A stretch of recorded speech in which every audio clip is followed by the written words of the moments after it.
Shot for goal. Shot for goal. Shot for goal. Shot for goal.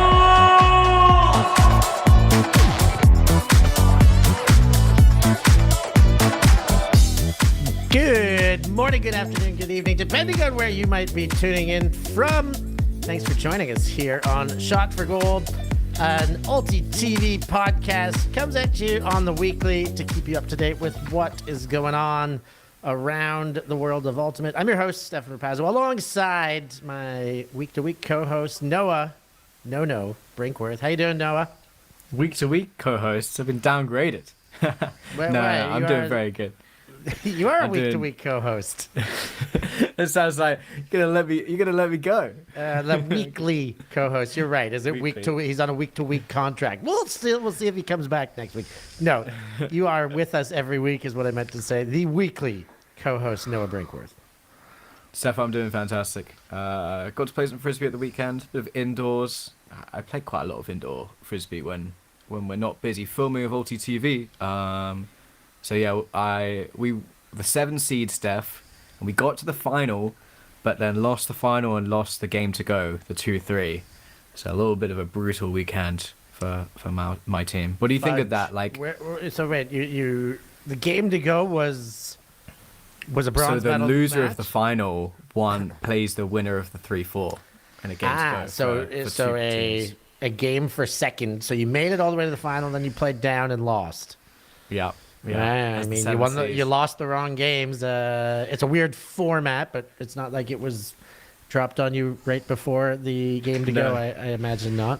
I'm not moaning. It's just a tough. Was this a BN1 team, or is this a different team? Absolutely. BN1. Absolutely. Okay, so this is the start of mixed indoor qualifications.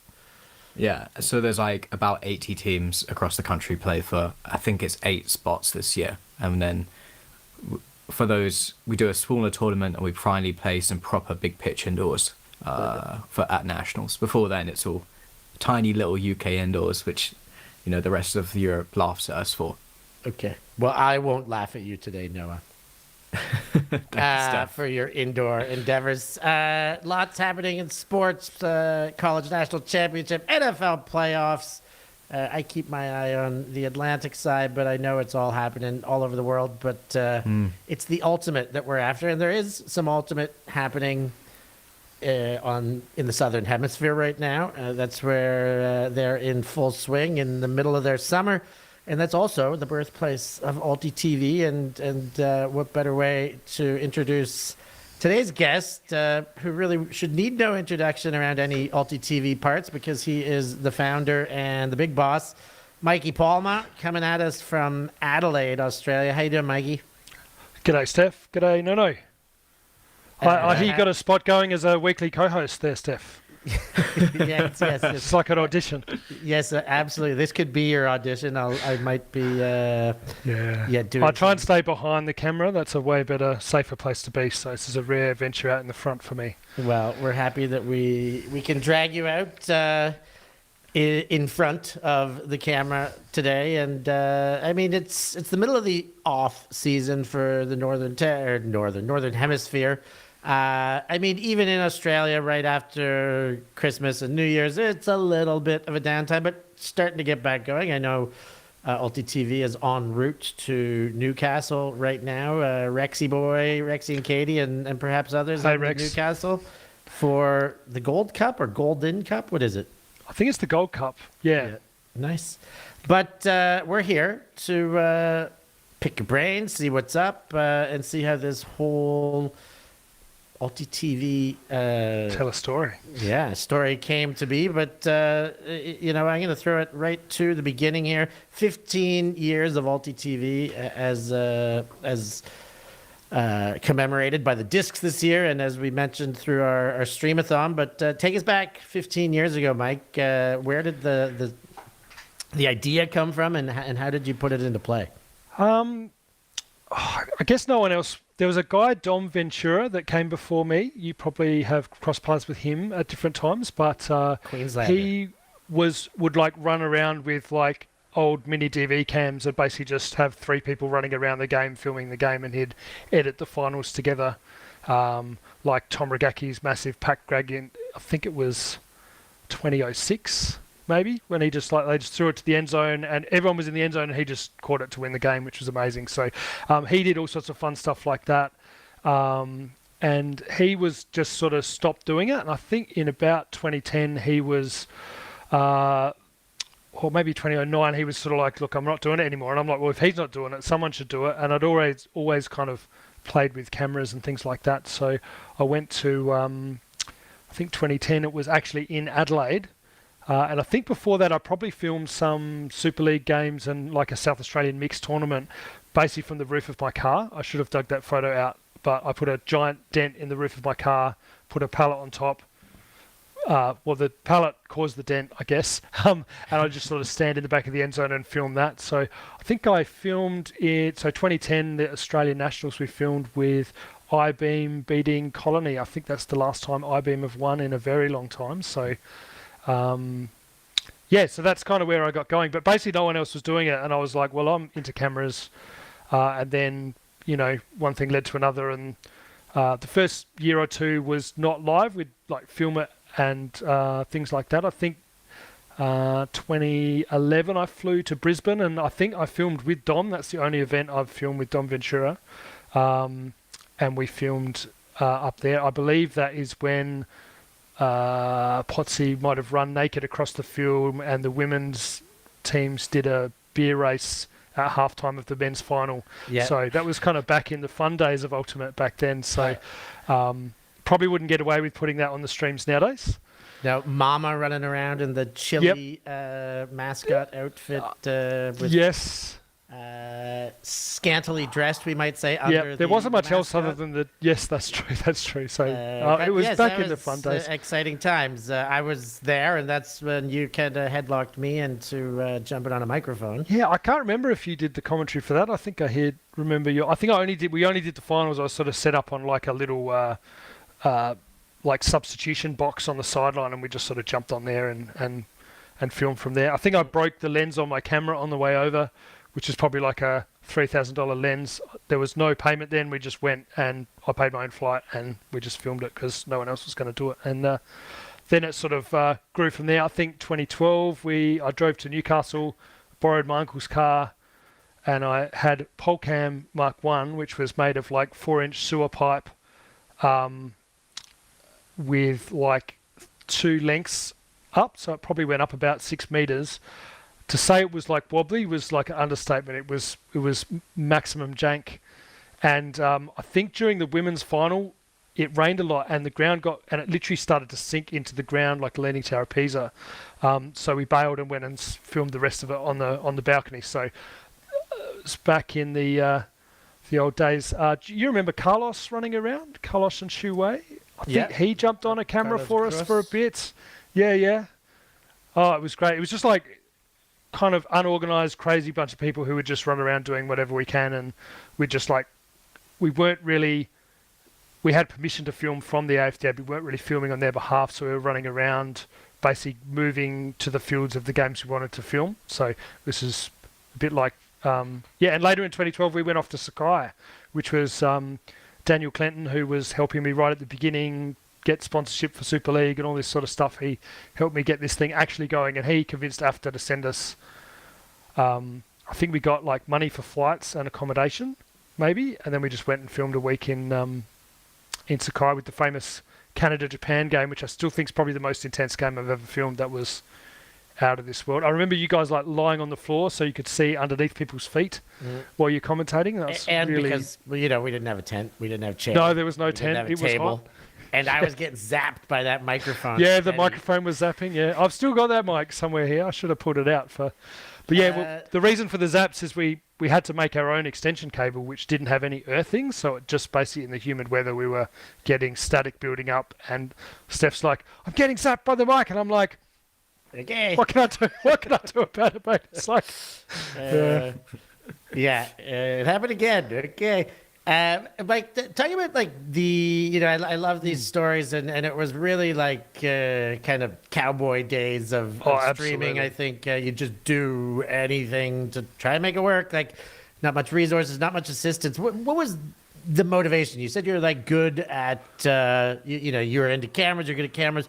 You're obviously into Ultimate. Like, I don't know, maybe talk a bit of how into Ultimate you were and then how that transpired into the motivation to let your love of cameras propel you further.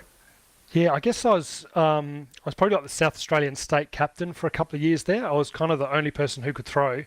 So I probably would have been a better receiver, but I was just the handler because no one else could throw. So I'd like, someone would get the goal and then you just don't go off in that scenario. We probably only had like 10 or 12 people in our team for the whole tournaments at some of those tournaments. So it was pretty gnarly. So I was good. I think in 2000, I'm not showing my age there a little bit, but I did actually go and try out for the Dingoes in 2000, and they basically said, you probably need to move to Sydney if you want to get in the Dingoes, because in Adelaide there wasn't a lot of competition at that point. So I've sort of been pretty passionate about Ultimate for a long time, and it just never occurred to me that I could film Ultimate. Like, I was always messing with cameras, doing like video production, and since I was young, I was playing around with cameras, but it kind of just never clicked in my brain that, hang on, I could point a camera at Ultimate until quite late on in the piece. But it's probably good because I got some good Ultimate play in there, because once you start filming a lot, then it's a lot more hard to play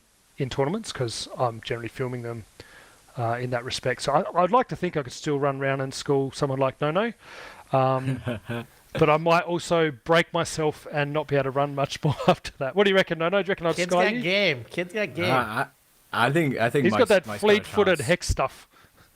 Like, you could always be if you're a sick handler, you can always catch the pull and do something, unbelievable. You get the disc hanging up in the end zone from anywhere on the pitch. You get all you need is a Tom Rogacki to get under it and catch it for the goal. That's not my job either. Mike, yeah. we're both stand-at-the back handlers, I think. Mike, tell us about when ULTI.TV expanded from doing all of the Australian stuff and other stuff like Sakai in Japan, and moved over to have operations in Europe. When was your first time over to Europe, and when did that kind of start becoming a normal thing? So it's a little bit of a long story. So in 2014, I was at Lecco with Skyd magazine, and how that worked is, I think ULTI.TV put in a proposal to do the whole thing, and Skyd magazine. I've actually got a Skyd t-shirt over there I was nearly going to wear for this just for fun. But I went over there and we did the Lecco that got washed out. I think I was the guy who took the photo of the tournament director in a helicopter trying to blow the water away from the fields. It was quite hilarious because like the water would flow away and then he'd raise up and the water would just flow back. So it wasn't really doing. So I was there with Skyd, and what happened is, so Elliot Trotter and Skyd were running that, and then that was 2014, and then in 2016 we went over, and in conjunction with Skyd, well, it was in conjunction with Elliot, Wolfgang did their own in-house broadcasting setup, basically, where I was like the tech. I planned out all the cameras and worked with. We had one tech from the local company 24/7, and then we basically mapped out all these cameras. That also got washed out. Funnily enough, that was when Wolfgang couldn't get a trick, and almost everything was rained out. So I was over there for that, and then what happened is the following year in 2016, they got an agreement with Windmill to stream there. So I flew over to Europe. No, it wasn't actually. It was 2015. The next year. Fanseat had a contract with EUF to run the EUC in 2015 in Denmark, and then we went to. I was there to help the Fanseat crew do the filming and help Skyd get the footage out to the YouTube channel and all that sort of thing. So I was there. That's probably the first time I was in Europe doing Frisbee, was Lecco and then that. So that's not technically ULTI.TV. I was still ULTI.TV, but I was helping out Skyd at that time. So that was the first time filming European Ultimate. So what happened after the Windmill in 2016? What happened is Elliot kind of lost.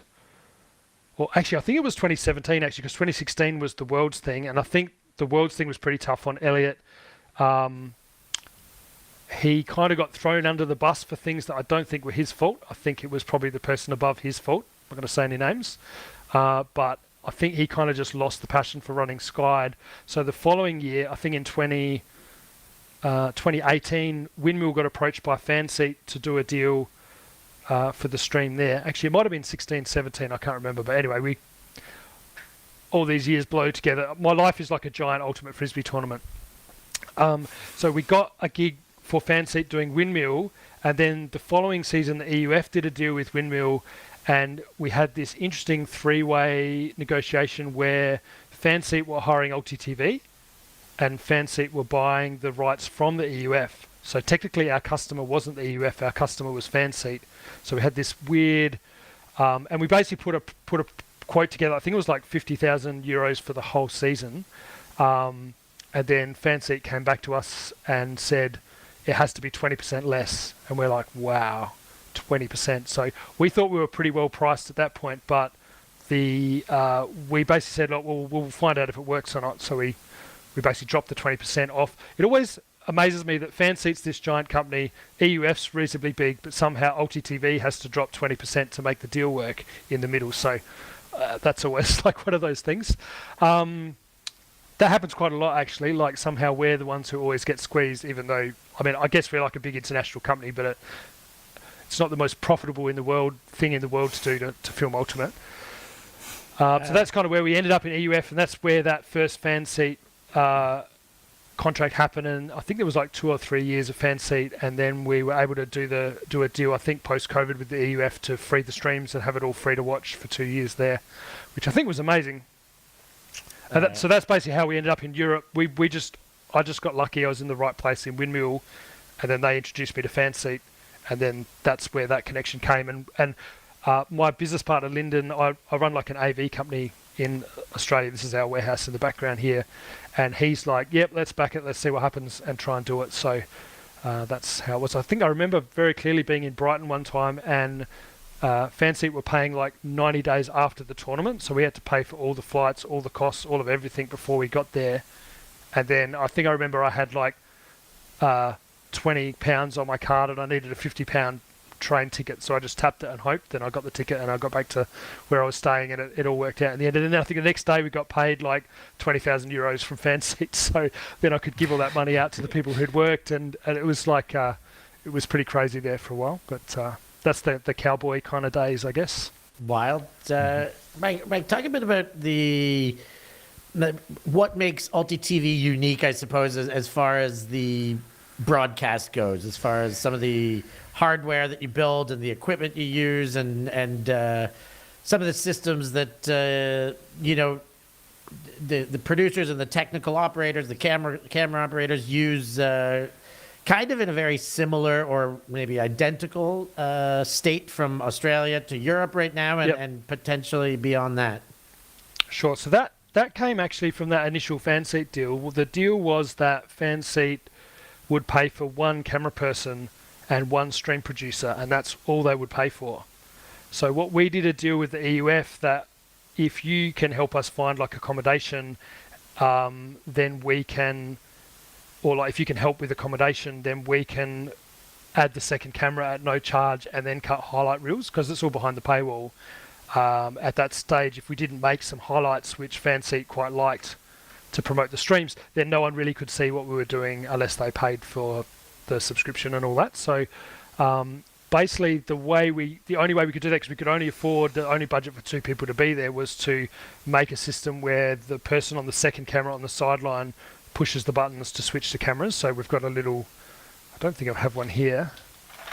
Got lots of shit on my desk, but not one of those. First swear word, if anyone's counting at home. Apparently I'm allowed to swear on here. That's the MO. So we basically build this system. We've got like a mini PC on the second camera, and that controls kind of the stream box. So there's 6 buttons on there. The first button switches to camera 1, second button switches to camera 2. So basically with 2 people, we can have a 2-camera stream. And because the camera person's doing the switching, they can go quite fast. So I guess that's kind of the ULTI.TV style, is to use 2 cameras. But if we go fast, it kind of looks like there's more cameras than just 2. So that's kind of the efficient way to do it. But it was just because we had to, because if we wanted to have a second camera and do the highlights, we kind of needed to build a system to do that. So, and just for just a little bit more elaboration on the pole cam itself, because it is something that's very unique to ULTI.TV. It is, we have an aerial view. That's right. Above. That was but there is no scaffolding, and so no, yeah. Now that was designed before you moved to Europe, before the fancy contract. That was something that you had designed already in Australia? Once again, we had no money, so we couldn't afford to hire scaffolding, so we just had to build something. So I think the first one I alluded to was Mark 1 was with like 4-inch sewer pipe and a box with a camera on the top, which is it only really did one tournament before we realised that was not sustainable. There was basically like a yard down the road from my house, and that had the 4-inch sewer pipe in it. So I just grabbed some of them and made these things. So we had 2 in 2012. Not sure if the person I took them off missed them or not, but there was a lock on the gate next time I went past. Some indication. It was kind of like, it's like an empty lot. There was really no one there, and there's just all these pipes just thrown on the floor. So I'm like, they're up for grabs, I thought. So yeah. Anyway, so that was the first one we made. The second one I made, so I've done a couple of all-nighters for ULTI.TV. I've probably done about 5 or 6. One of them was the night before we flew to Japan to finish off Mark II pole cam, which was made with a $50 flagpole from eBay. We didn't have any guy wires at that stage, so when it got a bit windy, it was a bit seasicky, maybe shaky. Yeah, it wasn't too bad. It worked. That's what we filmed the Canada-Japan game. If anyone's watched that, there's a couple of cracker games on there. There's like I think we got a Japan-Sweden game where Sweden beat Japan. It was like this. There was just 90 minutes of crazy weather, and the rest of the day was clear. Anyway, that's so I think I'm up to version 6 of the pole cam at the moment, which is that one over there. That doesn't have the mast bit in it at the moment, but that's like the leg system. So above me here, I've got a CNC machine, and I just make parts for it. So I'm trying to make it into a product that we can sell. I think other sports would benefit from it because scaffolding is quite expensive. And we've kind of like really tested it. It's been with baggage handlers and thrown around in the back of vans and very heavily treated over the years, I think, to get these streams out. But it puts the camera about 6.5 meters in the air, and that gives us kind of that ULTI.TV angle that we have. So we generally set the camera up about 12 meters back, and what it kind of does is when you turn, you sort of see around the corner a bit, so you see a little bit more of the end zone. Whereas if you imagine if you're back in a grandstand and more higher, your view's much flatter on the field, so you can't kind of see around the corner. So I think we've got it in a pretty... I really miss it when we have to film from a different location because I'm just so used to watching our streams from there. So everybody always wants to watch the downfield action, don't they? Yeah, you just don't want to miss a bit. And I mean, I think the aerial view also helps with those people who love their strategy and like to see play develop more. Yeah, and I mean, you kind of need that high wide camera. That's part of it. But as we didn't have any money, we just sort of build stuff that makes it work. So I think currently we've got 3 pole cams in Europe. I sold a pole cam to Canadian Ultimate. So if you watch any of their streams, they're using one of our pole cams. And I've got, I think, 4 in Australia, and I'm working on a 5th one. And we're going to Kiama very soon. Stef, I'm excited about Kaimana in about 3 weeks, which is really exciting. So we'll take a pole cam over there. So I'm actually taking 2 pole cams over there. One's going to go back to Japan with a guy Shenpei who I met at AOUC, and one will go back to the US with Dom Collins, one of our guys who's based in Buffalo. I'm sorry, Buffalo fans. Yeah, sorry, but the Bills. Very sad, but boy, I love losing Super Bowls. Fired their coach too, but so that's the plan. So what we'd love to do is get more of these around in the room, if we can get around the world, I should say. If we can get more and more little like people who want to do streaming in different spots, it's that's the plan. So you'd like to sell these as well? If there's other people out there who would like to film, I Ultimate, think they so. should get in touch with you. Yeah, I mean it's version 6. We've sort of nailed it down pretty well. So I think we've got it. Like they don't Dialed break in straight away, which is great. The only thing that really sucks is if the rain's coming in sideways and all the rain goes on the camera lens. It's not an easy thing to wipe solve, and you have smart people in the comments who are like, can you guys just wipe the camera lens? And I'm like, well, it's 6.5 meters in the air. So I have tried various. I think we were at a UK Nationals and I found this giant pole. It was like a one of those poles, pole vault pole, and we put like something on the top, and I was trying to like this. Imagine this thing's just going like this, and the camera's there, and I'm trying to like. Yeah. It didn't really work very well. It must have looked hilarious. I think that was one of the UK nationals we did. I think it was 2018 Limerick. or something. Was Was it Limerick? I might have tried it again at Limerick, but I Masters think Worlds. the first time. We definitely tried it, Masters Worlds. It was some doesn't. success No, at the best Masters thing's just to Worlds. bring. Yeah, you got it. Okay. like That was a lot of rain. The other one, the UK Nats that year, it was so cold. It was probably like 3 degrees and raining. And I remember like on our second camera on the sideline, we can hear the commentators talking. I remember Tom Stiles saying, "Oh, this is such terrible weather. What a crazy day to ultimate. It's so cold." And I look around and they're inside the tent watching a monitor. So I flip around on camera 2 and put them on the screen, and they're just looking through this little window in the tent. I'm like, well, and I remember I was like shaking because it was so cold. So you'd like move the camera and they'd be like, but yeah, that's the crazy things we do.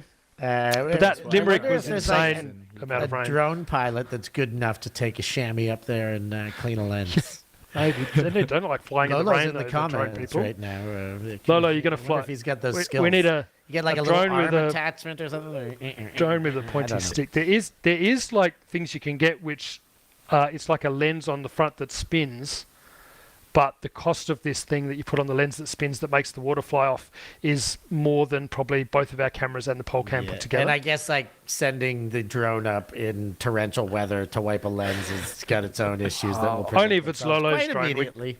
Lolo would be okay. I'm sure he'd send a drone mate, up there for the course. Sure, mate. Anytime. Love it. Awesome. Lolo's a Noah, you hero. got any further questions about some of the trials, tribulations, triumphs on the way at the beginning, the past of ULTI.TV? There's a lot of past. There is a lot of past. Mike, I think we're like 3,800 games we've filmed, maybe. Is there? We talked about some of the Sakai games. Is there 3 or 4 games that really stand out over the years? I know they all kind of blur together. Yeah. I reckon some of my favourite, and they're all on the ULTI.TV channel. If you want to go digging back to some of that footage, there's some great games. I reckon, like, obviously the Japan-Canada one was amazing. I remember, like, we were filming, and I think my mum was watching the game from behind the end zone because she was there because my sister Karen was playing for the Firetails. So I remember her being behind the end zone. I did a sneaky zoom in on her. But that was a really intense game. Obviously, we were actually running this is probably a good example of ULTI.TV. Like, we're here to grow Ultimate. That's what we want to do. And so the way we were trying to make some money was putting the games we were filming behind a paywall initially. So we weren't streaming. We'd like film them, upload them in the evening, and then they'd go out on the paywall and people could pay us, I think it was $30 or something to access it. And then I think after a couple of weeks we put it out for free. But this game, we were like, we have to put this game out for free. We can't put it behind the paywall. We probably would have made a heap of money if we did put it behind the paywall, but I think it was more important for Ultimate at the time to put this out in the public and let the public decide what they thought it was. So I think that's probably the right call, but I try and make decisions based on what I think's best for Ultimate, not necessarily what's going to make the most money, which is probably not the smartest way to make money, but that's not really what I'm here for. I'm here to make Ultimate huge. That's what I want to try and do. I would have hoped that we're further along that in this 15 years. So there was another one, though. I think it was the Masters. It was Tom Regacki, who just played in 2024, played Open WC. He was there playing for the Masters team in 2012. So that just I know what tells you're you. going to say. Yeah. So GB. it was like GB versus Australia. It was so spicy. I think there was someone was like not supposed to play the game, but played the game because they agreed, and it was all just like, yep, Boothy. It was just like absolute. It was just like the intensity was so like they wanted to win so much, and it's Masters is always a bit grouchy anyway. So it was like grouchy plus like the Ashes, Australia versus GB. So Milan wonders if you really loved the India versus Australia World Under 24s when India won. Oh yeah, India they beat came back Australia. and won. I don't know. I had a soft spot for India. Like we shouldn't have lost that, but they lost their. What did they lose? they just sort of lost their mojo at the end, and the Indians just ran all over them. But they was so great watching the India. Like, you really couldn't be sad, even though I wanted Australia to win, for them winning, because it was just such a great game. I reckon the other one was the Italy-Germany game. That I think this is the longest game we've ever filled. I reckon it went over 130 minutes, right? This is why the clock should count up, right? Because the game finished and the clock kept going. So when you join the game that far after the time finishing, you know how long the game has gone for. And it was like 130, the sun was going down, it was crazy. So that was, I think, the longest game. And I think Germany came back and won, and Davide was in some kind of state at the end of that. I think, hi Davide, if you're watching. You're like the most box office player to film of all the people I've filmed. Like, it's probably Davide is the best TV. Davide maybe Kochkin from Russia as well. He's a box office guy. This sounds like the Band of Brothers team that Liam wants to put together, but band being BANNED. Ah, okay. Anyhow, let's not get into the full extent of the roster. I won't get into our opinions on Countdown or Count Up either, because that will take us down a dirty little rabbit hole. Burn the rest of the podcast on that, but what we will do is get into ULTI.TV, where we're at now, present state of affairs. But before we do that, we're going to take ourselves a short break here, and don't you go anywhere. We'll be back in just 2 shakes of a lamb tail with more from Mike Palmer. Always on the move? You can keep up to date with ULTI.TV on all of our social media channels. Like, follow, subscribe, share us with a friend, or send us a message just to say hey. Thank you for supporting us in our mission to grow Ultimate everywhere.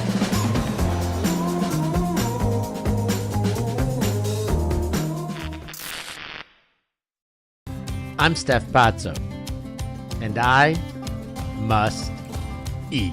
Sometimes commentator, sometimes food eater. On my Ultimate travels in 2023, I sampled culinary classics from all across Europe. Oh, wow.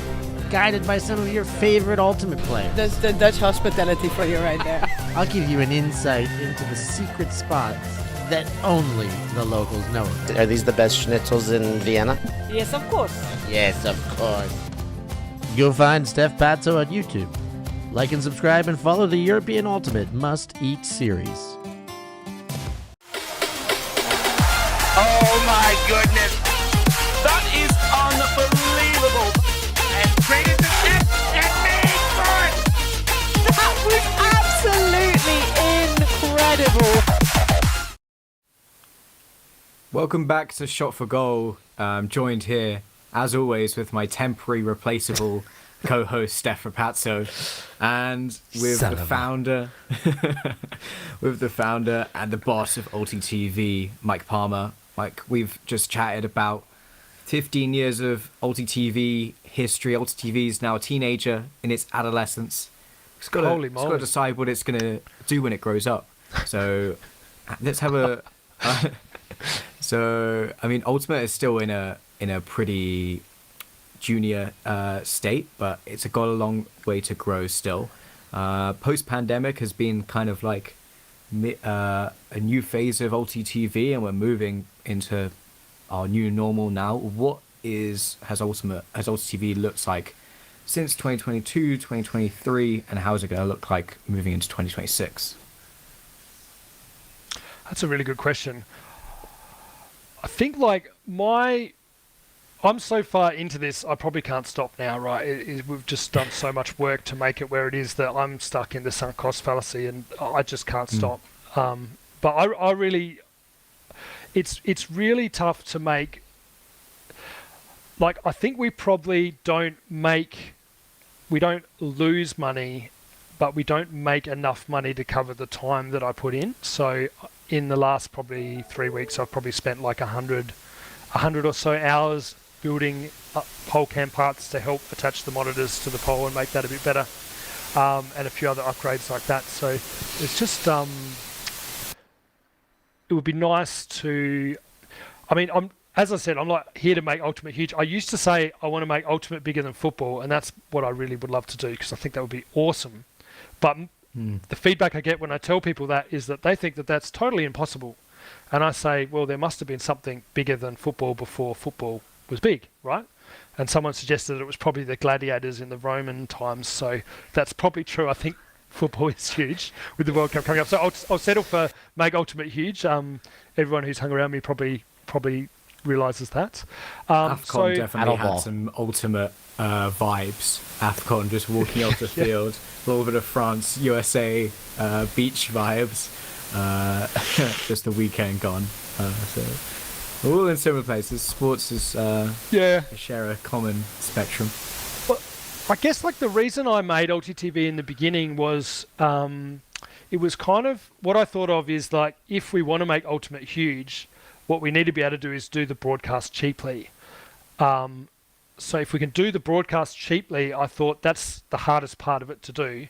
I thought that when the opportunity came for showcase events or leagues and things like this, like the AUL that was in Australia a couple of years ago and things like that, that we'd have the ability to do streaming cheap enough to do it. So what kind of hasn't happened, which I was hoping for, is that people run showcase events and we, I think there's a structural problem with Ultimate, to go on a bit of a sidetrack, but there's a structural problem where if you rocked up with your 6-year-old and you want to show them an Ultimate tournament, in most places you rock up and there's like 20 or 30 games happening at the same time.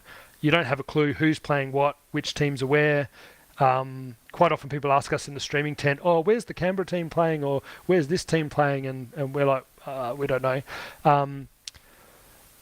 So we don't really showcase our sport very well.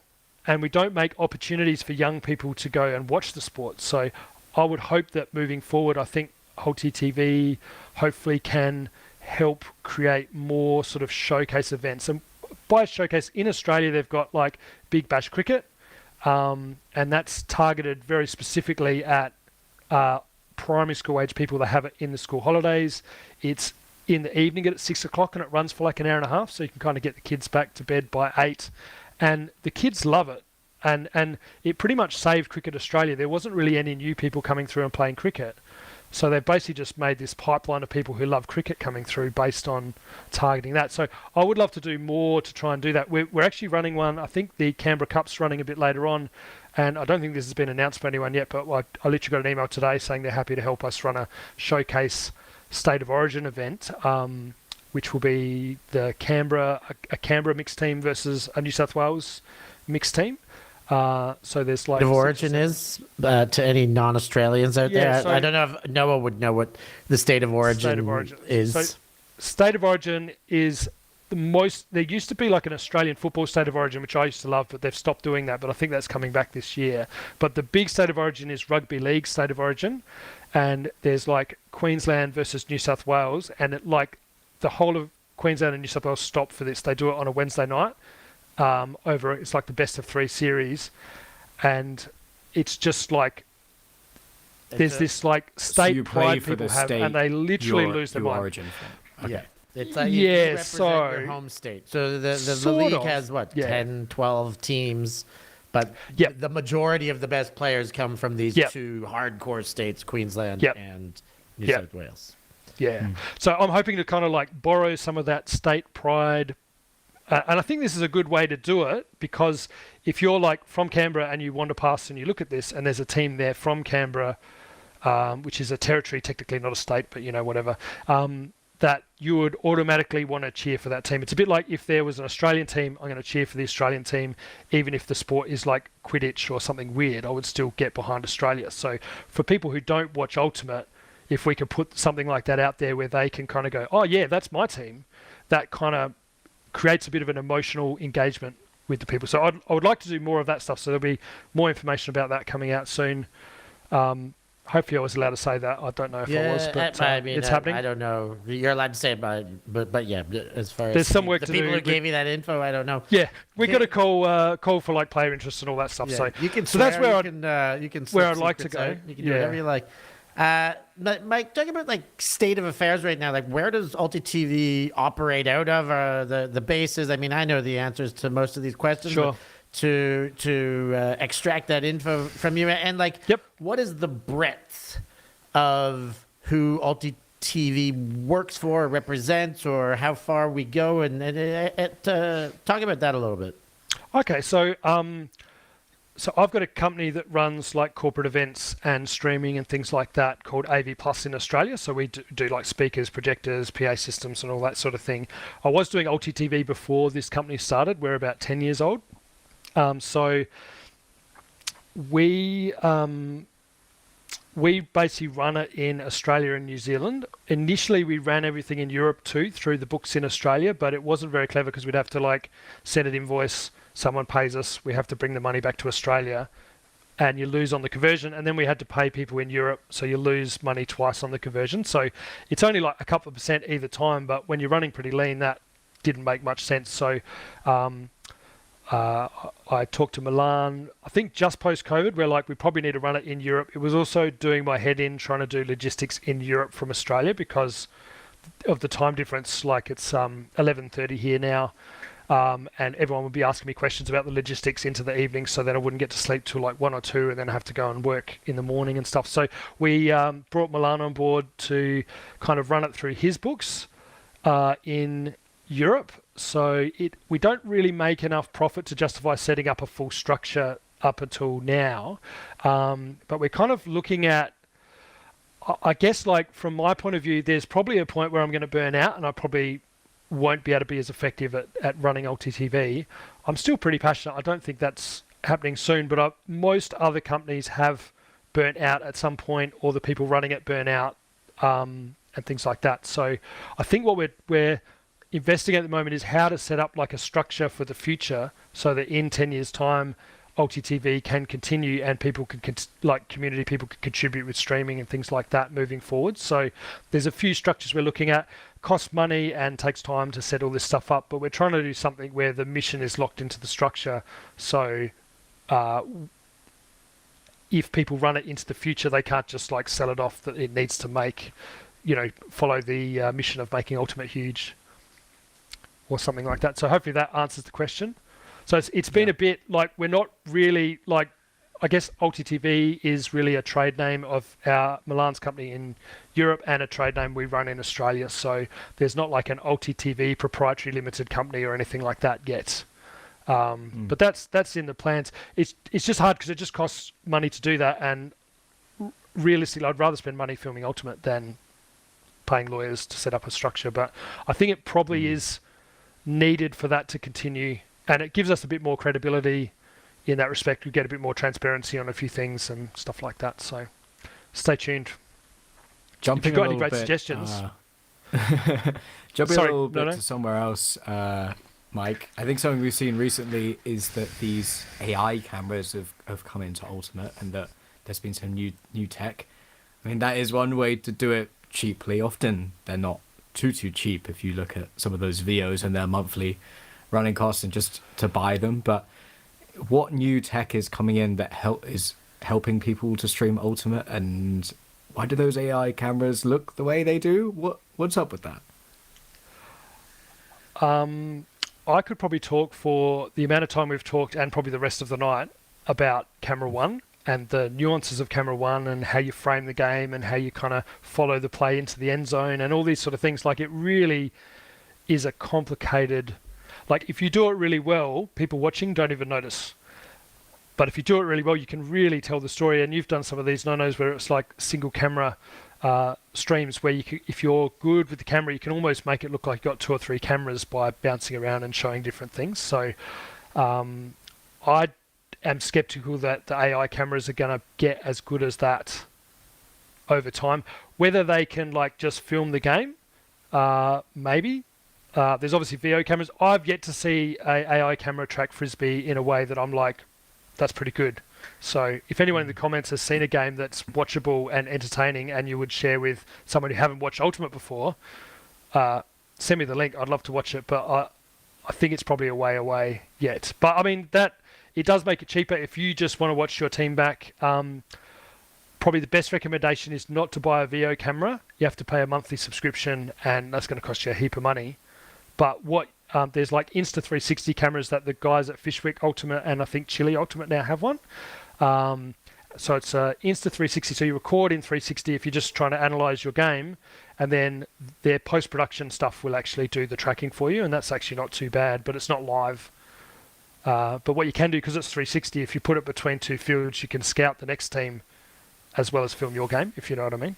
So they've had some good results with that. But once again, that's not real time, that's not live, that's done in post, so you can give it a few tweaks. But yeah, I'm not a full believer in that. I kind of think there's a human touch, which I think is really important to feel connected to the game. Absolutely. Mike, you talked about the need for events. You're going on the State of Origin and events. Big events. We did London Invite this year. There's been some concept stuff. What is the realm of the Ultimate you want ULTI.TV to be covering? Like who are the potential clients, the ideal clients? How much? What is the breadth of Ultimate where ULTI.TV would love to have their cameras upon? And talk a bit about who you're working with and who ideally you could work with or for. I think we do some filming at the Adelaide Super League, which we've done for, I don't think we've done every season, but we've done quite a lot of them now. And that's basically just like a local club Outbreak in Adelaide has this league. It helps bring new people in.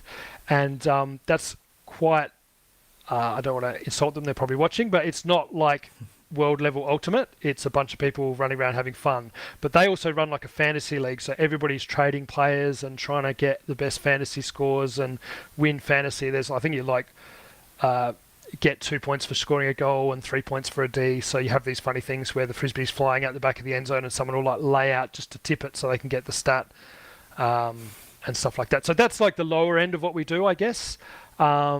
The way that works is Rex, the hero here in Australia that helps me out, he is a true legend, has probably been with me with 2013. The amount of crazy things we've done together to make Frisbee streaming work is great. He basically goes there every Monday night and just films 2 games back to back. And what happens is the other players basically do the commentary for the other game. So it's quite fun. It's not professional. It's quite low. That's great. But also we've done world competitions like Masters at Limerick, and we've done EUC. I think we've done every EUCF except for last year.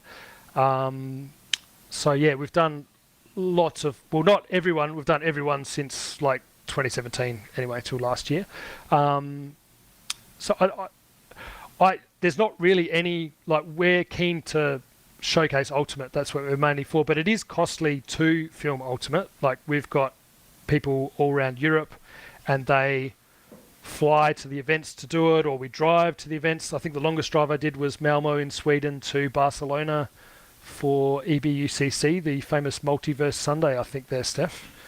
Probably the best top 5 we've ever done. Oh, it was such good. There's like 3 multiverse points in the last one. So that was wild. But ideally what I'd like to do is like leverage, so it's quite costly to do. So if we all have to fly somewhere, like if you imagine there's an event in Poland and they wanted a price from ULTI.TV, so we've got to go, cool, we've got maybe 4 or 5 cases of gear. I nearly said cases of beer, but the beer is cheap in Poland. And then we have to chuck that in a Volvo. Someone has to drive probably 15 hours to get there. We've got to pay for a hotel on the way. So the gear will arrive. We might have 4 or 5 other people fly in, maybe 2 commentators and 2 or 3 techs. So we've got all those flights to cover. Then we need to pay for accommodation. We quite often do deals with the tournament. Like if you can find us a place to stay, we'll try and make that work to save a bit of money. But it's just it's cost heavy. I think we did some quotes and it was something like 40% of the total quote figure was travel and accommodation costs and moving the gear there. So it's just cost heavy to do. So, it might be a couple of €1,000 to do a tournament, but that a lot of that is getting there. Then we've got to pay people there. The workday for people who work for ULTI.TV are heroes. It's you get there maybe 2 hours, an hour and a half before the first game. You set all your stuff up. You do your text. You've got to fix whatever needs to be fixed. And then stream the games. And then when all the games are finished, at the end of the day, you're probably staying another hour, packing everything down, getting it ready for the next day and going again. So I think it's fair to pay reasonable amounts. I think our people we're not really charging what a commercial camera person, we're not paying what a commercial camera person would get, but we try and make a really good experience for our crew so that they have fun while they do it. And it's, it's not the worst thing in the world to travel to a tournament, to do some streaming, gets you around the world a little bit. So, but that's probably where it's at. So like, I know there's some people think that we might be expensive, but if you're going to get a quote from like a non-ultimate company that's from, somewhere in Eastern Europe, they're going to be a lot cheaper because they're basically going to get out of bed, get in the van, drive to the fields, do the stream and drive home again. So they've got no accommodation, no flights. So it's really impossible if we were going up against like a local non-ultimate provider from that location. It's not possible for us to beat that pricing in that respect. But what we can do is make it really easy for the tournament. We could put it out on our platform. Lots of people watch. We've got like 30,000 odd subscribers and stuff like that. So that hopefully that answers your question. So I don't think we've got a limit on what we can do, but if the tournament's able to like allow a little bit of money in the budget, every player contributes like a little bit in the tournament fees, we can get the streams out. And I think like if you look at like a paywall versus free streaming, in our numbers from London Invite, we ran like a bit of a paywall test last year, but I think it's something like 10% of the viewers on a paywall. So basically like it's 90% less when you put it behind a paywall. And I think like streaming, one of the main things I think it can contribute to Ultimate is like funneling people into loving the sport. So they might see some clips and some reels, and that might lead them to maybe subscribe to us, and then a live stream pops up. And when you click on a live stream, and I think the way we film it, we try and like connect people to the emotion of the players, and that emotional connection is what keeps people playing. I think something that the people are going to want to know, Mike, is that last year we obviously had the paywall for Australian Nationals and for London Invite. Do we know yet if a paywall is going to be returning for events in 2026? I personally don't feel the paywalls. Like, I would much rather stream where 100% of the people watch than 10% of the people watch. Like, if there's, one person in the chat and you're streaming and you're doing all that work and not a lot of people can watch it. So I prefer to have everything free, but at some point the flip side of that is someone has to pay for it. So in Australia, we have an arrangement where we get paid for the main field, and it was in Adelaide. So we were in a position where we still fly in people from across Australia to run the streams. But because we're really close, all my stuff's here. I don't have to bring any extra gear. I could just sort of drive down and set up an extra field. And what we kind of did was run the extra field on the paywall, but the main field is free. So I think that's a good balance of having something there for people to watch for free that does the job of promoting Ultimate, versus the other, like having a paywall as an extra field. I think that kind of works for me in that respect. And then if people but running everything on a paywall is... Yeah. That's right, yeah. So that kind of helps in that respect. But it's still hard to pay for... Like, it's hard, in my experience, there's not many places where you can get enough subscribers to cover the cost. I think we probably just covered our costs last time. But when I say cover the cost, like, we cover our out-of-pocket cost to be at the tournament, but that doesn't count I think I worked 20 hours and stayed up all night to build the extra pole cam to have that ready for the next day for that to make the second stream. Thanks, Rexy, for that. He's like, Mike, you should do a second pole cam. And then, yeah, there we are. So there's a few all-nighters like that I've done, but, that's what you do. Eventually at like 4 a.m, you're like, well, I'm not going to get to sleep, and you just do what you got to do. So... Mm-hmm. So I think that's a good balance, doing like an extra not field. Never, but it has to make sense. The plan, most of the tournaments, is it's going to be... Yeah, I think so. Live on ULTI.TV. I hope we can make as much free, but if you all sign up as members, the more people who sign up for members, we can actually use that budget to do more Ultimate or make the streaming cheaper for the tournaments and things like that. And I get like it... I mean, my simple maths, if I think about it, it makes more sense for me for all the players in the tournament. And this is what happened in New Zealand. They basically, the players just said to the New Zealand Ultimate, they said, we don't want Frisbees at a tournament. We've got enough Frisbees. Can you give us live streaming? So basically, for the cost of a Frisbee a tournament, you could have free live streams for your mum to just click on and watch. Whereas I think if you share a link with your friends and family and they click on it and they've got to get out the credit card and all this sort of stuff, it actually it's like a barrier, like any barrier to watching. Like you want to click on that link and you want to almost be watching your son, daughter, cousin, brother, friend play Ultimate, and then you get hooked in and you're going to watch it. But as soon as there's like a paywall, it drastically reduces. Clearly, people still do pay, but I think like if every player just contributes a tiny bit. Even the like YouTube barrier is a lot sometimes. Even if you've got a free stream but you host it some different other place, it can be difficult. You know, it's just a thing that people don't naturally discover the stream. So yeah, I mean, talk about like for a 2-day tournament. Yep. You know, and there's 20 times more teams than pitches or something. That's kind of regular, right? That we might stream a tournament with 20 teams, and we're streaming one pitch at a time. What kind of cost is a player paying to make that stream there if the players are paying for the stream? Let me do some quick maths here. So you said about 20 teams at a tournament. Let's say 20 players on a team. 20 by 20, so that's 400 players. So what's the last? I'm just guessing numbers here. We'll do euros because you guys are in Europe. Well, sorry, you're not. No, but you know what I mean. Well, we Brexited. Sick burn.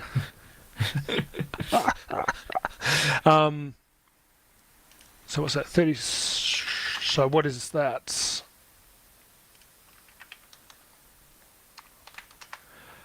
So like maybe like €9 a player for a 2-day tournament. So what's the cost of a disc nowadays? That's more than €9. Like more than €9, yeah. 11, 12. And then if you're at Tom's tourney, we might have 80 teams and we're doing one pitch, right? So at Tom's tourney, you're kind of the cost of streaming for a player. Yeah. If we did a shout kind of normal out to Boris stream, too, if he's watching. Yeah. Shout out to Boris, because actually what we say is that maybe it would be €2 if we did a normal stream at Tom's tourney, but actually it might be so good that it's kind of worth more. Like, let's do something really, really brilliant. Have the kind of showcase we did on like Thursday night with the U24 teams, Italy and Belgium, and we might charge, and it might cost players like €5. A beer, right? A beer for the stream to happen all weekend. The team probably gets on the stream. I get the logic of, hey, we don't want to increase the price for the players, right? I do understand that, and that is something we should consider. But in the reality, let's say, no, you were doing a full ECS season. Is that what they call it now? For example, like you're probably going to 2 tournaments plus ECF if you make it, right? Or 3 tournaments plus ECF. So you've got like travel, accommodation, food.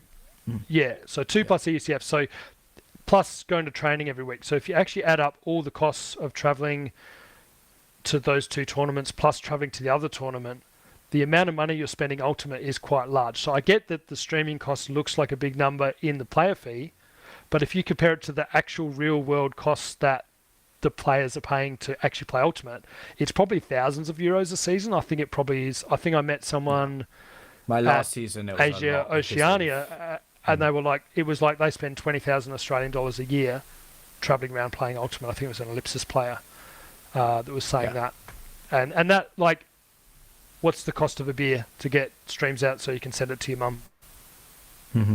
I think that's worth it. I think most players would agree that's worth it. And I think when players complain about the costs, I think they're probably not complaining about the streaming costs. They probably like that to be free. But also, like, the players are not getting free access to the streams when they're paying all this money to go to the tournament. They don't, like, they're paying all this money, they've got to pay to get there, and then if they want to watch their stream back, they have to pay to access the stream that they effectively funded for it to happen. So I think it's fundamental. I don't know if the word is unspirited, or that's probably too strong of a word. I don't think that the small costs of making the streams free, considering the high costs of the players going there to be it. So if you were generally trying to keep the player costs low, then you would make the streams free to watch for the players that played in that game, right? So if they were generally trying to reduce the cost, that's what I'd do if I was managing those things. So paywall providers out there, people doing paywalls, it's not promoting Ultimate. That's what we're here for. Stef, I'm back. Nice for you to jump Stef's back back. So I missed bits and pieces of that for sure. All good. I tick some boxes Anyway. there, Steph. internet. The internet letting me down. That's the first time I've ever had that particular problem with my web. But anyways, I trust that you are in good hands with my week-to-week co-host, Noah Brinkworth. I don't know if you prefer like Mike and Nono shot for goal. Chuck it in the comments. Let's see how these comments. Stef, I'm not. Here comes. It's going to be a Rex, Lolo, Milan, all voting for yes. They are dominating the comments. I'm not going to do this every week, Stef. You're very safe. Yeah, you know, I'm happy to put it up to public opinion always as well. Is there anything left to be discussed? Do you guys feel like that 10 minutes away was? Why don't we look conclusive? like way into the future? Like, let's say into the future, yeah. Not way, but like I think we've talked a little bit about what 2026 is going to be like. I mean, 2026 is new 2016, but what's going to in 2036, that might be the new 2026. So 10 years down the road, 5 years down the road, how does ULTI.TV look?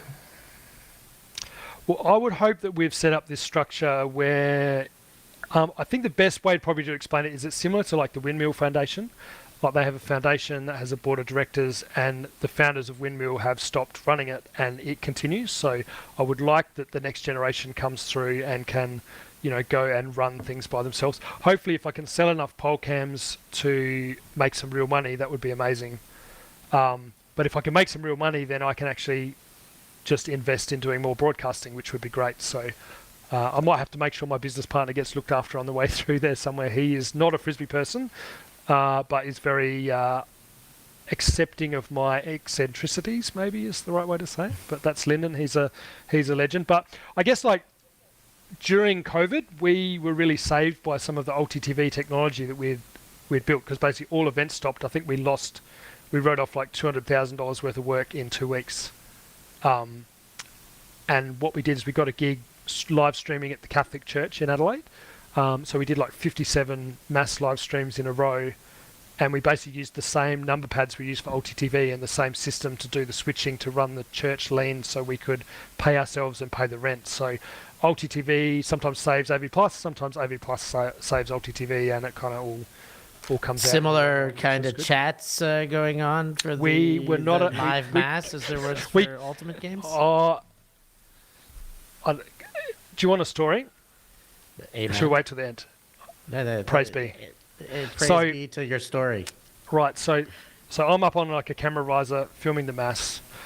What had happened if they just had a new archbishop sworn in, so there's a brand new archbishop, and he really liked the sound of his own voice, and he sounded a little bit like, you know, in like Monty Python's Flying Circus, they'd like spoofed the preachers. He kind of had this like very like bouncy vocal kind of thing, and he was talking about when I think Simon's on the ship, Jesus, and there's a storm, Jesus walks out on the water, right? It's this famous scene, and what happens is Jesus says come to Simon.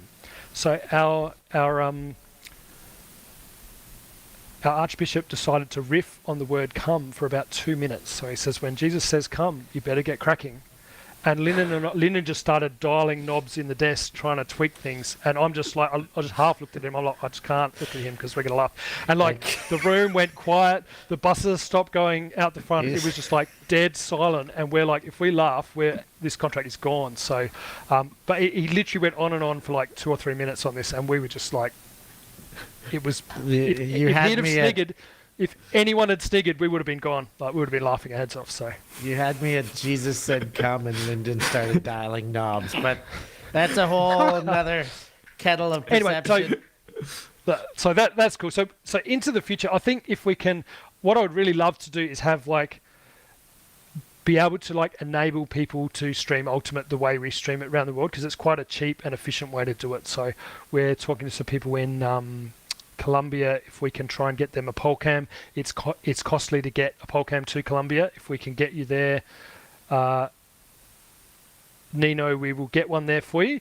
And as I said, we're trying to get one across to Shempe and the JFDA stream team. So the JFDA stream team is great. They basically have like 4 or 5 paid people and have a bunch of volunteers coming in, and they did the AOUC streams for free on the WFTF YouTube, and they basically had like 5 paid Japanese people. I paid my own flight to go there to volunteer because I just wanted to meet these Japanese people, and they were all the coolest people. It was so awesome. And then we had about 10 camera volunteers running around, and they did an amazing job getting streams out. We had a typhoon come through. It's like about the most amount of water I've seen fall out of the sky, and the streams kept going the whole time. So a little bit of weather doesn't stop us in that respect. So if I can help other people do the streaming, if you want to learn more about streaming, I help. I think there's a crew sign up on the ULTI.TV site. Keen to find new people who want to do this. Ideally, like in somewhere like Europe, if we had a lot of people in different locations in Europe and we could like get them some equipment and then they could run their own stream, it makes a lot of lower level tournaments maybe possible to stream because there's someone who's close and we don't have to fly people in, and that reduces the cost. So I'm kind of like zooming out and going, well, how do we make the biggest impact across the whole world, rather than just being in like Australia, New Zealand, and across Europe. So to break that down just a tiny bit more, like level of investment and breadth capacity of this spattering of pole cams. I mean, if we go back to Noah's question in let's make 2036, 2016, as far as those 2 levels would connect.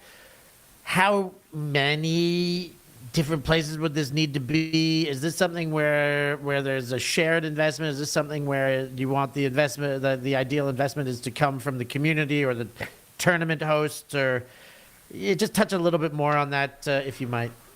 Well, if everybody who subscribed to us chucked us $5 a month, we'd probably be able to do that. But I get that not everybody is able to pay, and everyone's paying for all these subscriptions. I get that everything's a subscription now, so it's hard to do that. But it's the main issue is money. If I had a lot of money, I would probably just pay for it myself. I don't have that much money, unfortunately. So I think like if we were to put a full system out, it's probably like 15 to 20,000 euros, depending on how clever you are with the stuff. Like we don't use the brand new cameras. We buy like 5-6 year old cameras, but they do exactly what we need. They're like really good for our purpose. So that's one way we kind of can do it efficiently. We use like little mini PCs and things to do some of those streams and do the stream control. So it just all that stuff, and then all the cables and stuff. So it's just quite they're quite compact, but it does cost money. But if I want to put like 5 or 6 of them out in the world, 5 or 6 times $20,000 is more like that's so. Hopefully, if I can sell the pole cams to other sports like cricket, soccer, football, that sort of thing, if I can get enough revenue from that, then that helps me. Maybe I haven't really done the numbers on it yet, but like one idea I had is like for every football person that buys a pole cam, we send a free pole cam to Africa or something like that. Would be an awesome way to do it. But that's probably hard to make the maths because they probably cost a couple of $1,000s each. So it's not like a frisbee and a frisbee kind of thing. So it's like buying some scaffolding in a snowboard bag, essentially. Sort of, that's operated from the ground and nobody can fall off. So that would be great. Yeah. We're looking for people to give us $5 a head. Jump on our Patreon. You can do that. You can be a YouTube member and always contribute to that. We're looking for philanthropists out there who'd like to chuck some money and maybe put it to a direct cause, not just randomly giving it to ULTI.TV, but saying we would like to help the streaming in this city or for this club or for this tournament, and we can make an investment of 15,000 there and there around. I mean, if someone wanted to buy a pole cam, I can make one and send one to you. Like I sent one to Canada to help them do their streams, but it's not like I don't really have like 10 of them sitting in the shed. I kind of make them as I need them. Right. So it's not really at scale yet. Mike at ULTI.TV, there it is on the screen. If you want to get yourself, I mean, for any information, of course, about ULTI.TV, there's Stefanet and Milanat for other queries as well. But if you're talking pole cams, particularly, go straight to Mike, get your order in, and then we can. But I think use that to grow Ultimate, it's like a grassroots up thing. Like I don't think it's top down. I don't think like having something like the what is the AEDL now? The UFA Ultimate Frisbee Association. I think that does do something for inspiring people on the way down, but I think like if we can get the bottom end done and use that as leverage to kind of make these showcases, then we might be able to make Ultimate huge, and maybe we'll get football one day. But imagine what the world would be like is if all the kids in school played Ultimate instead of football, right? In football, you're like, oh yeah, see if you can pull his shirt a little bit and the ref won't see it and you'll get away with it, versus Ultimate, which is like that there's no point doing that. There's no flopping on the ground, there's no simulation, and I think that's what I love the most about Ultimate. There's no like dodgy referees calls, Bill fans, things like that. Dodgy players. That's definitely an dodgy exception. player calls instead. Yeah, probably. Or just running around with the ball out in your hand. That's probably not great, but too soon. Sorry, Dom. Oh yes, the fumbling. Is that what we're talking about? Yeah, Bills sorry, I'm again. jumping all over now. Yeah, sorry, Bills people. It's all good. I generally Yep. was the first team I cheered for in their first Super Bowl appearance back in like the 90s, and I got 3 straight Super Bowl losses in a row. Yes. So. I say it time and time again. Bills is an acronym for boy, I love losing Super Bowls. And that one you're talking about was Scott Norwood, who became Scott Norwide when the kick was not on to win the game. It was a wide right, wasn't it? I imagine that right. they would just Jim take Kelly, it to a Super Thurman Bowl Thomas, Andre Reed, Cornelius Bennett. It was a heck of a team. Great days back then, the Bills, but could never get it done. But since we're jumping to football, and we've chatted for just more than an hour here, we might get to wrapping things up here. Thank you so much for joining us, Mikey. It's always a pleasure to get you on. A rarity to get Mikey on screen. So we're very grateful to have you and to be able to pick your brain and help let the viewers know where this vision and mission originated and where it's continually driven from. So many thanks for joining. No worries. Let's make Ultimate huge, folks. Any shout outs? Any final words? I should definitely shout out to Rex and Katie. I said this to Rex a lot, but we like drove to Sydney in a red van, like a 1985 red van in like 2015 or something like that, and there was just basically no money at that stage. We just asked Australian Federation, hey, how much budget have you got, and then we just go and do it for that budget. So we've done some crazy things with that. Music. So shout out Rex and Katie and Felix, who are on the road to Gold Cup, which is like an 18-hour drive, no joke, to get there. So they're breaking it up, but they're heroes to make all this happen. And I wouldn't still be doing this if Rex wasn't there backing me up. Felix I hope Felix is pulling his weight on the camera over there in he loves Newcastle. But for Noah Brinkworth, always by my side, the weekly co-host, for Mike Palmer joining us, and for Robert Grabko on the ones and twos, I've been Stef from Pazzo. Thank you so much for joining us. We'll catch y'all next time.